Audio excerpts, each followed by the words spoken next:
The airport, though, which is trying out a new way of calming passengers' nerves pre-flight, and it's doing it by getting up their noses. Lindsay Francis is at the airport for us to explain all of it. Lindsay, what have they done up there?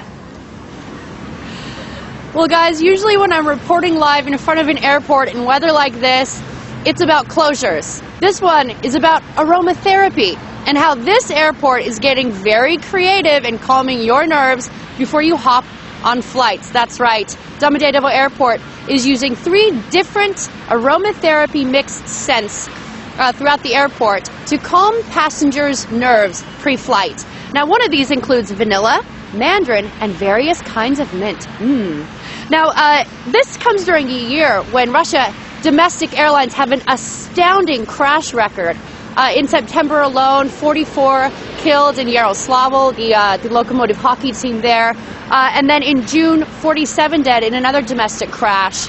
Many more aside from that. So this is a way to calm travelers' nerves aside from that stiff drink many people reach for when they get to the airport and they've got to hop on a domestic flight. Now, we met up with one of the representatives of the company that is actually undertaking this project here at Domodedovo, and he's got some interesting things to say about how this is going to work. Let's listen. Each of us smells over 1,000 aromas a day, in most cases without even noticing. That's because we get used to them very quickly.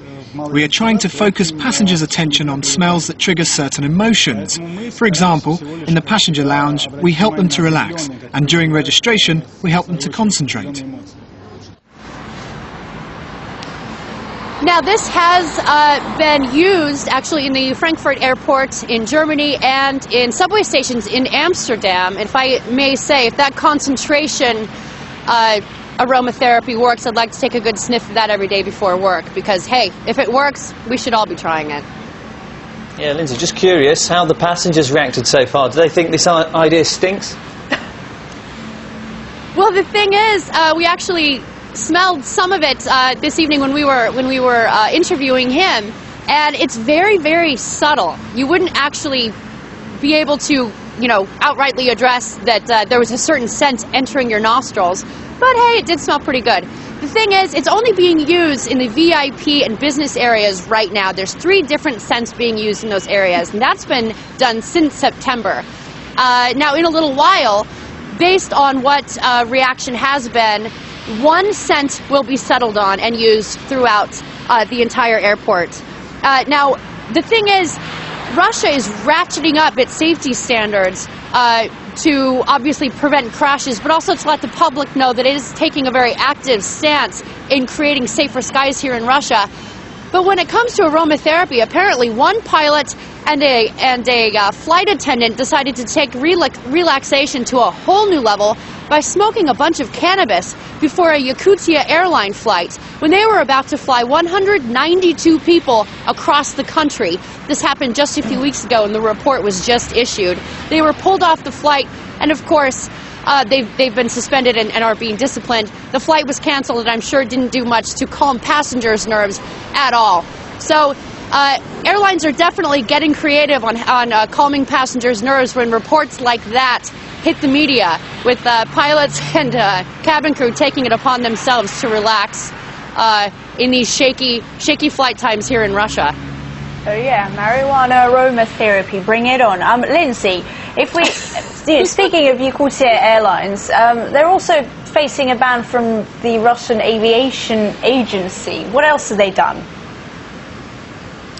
Well, the Russian Aviation Agency has blacklisted Yakutia Airlines and 5 others from flying over European airspace. Now, Europe's got a different set of rules when it comes to safety standards. And those 6 airlines, relatively small, mostly domestic airlines, have been banned from flying over European airspace until they can fix those safety problems.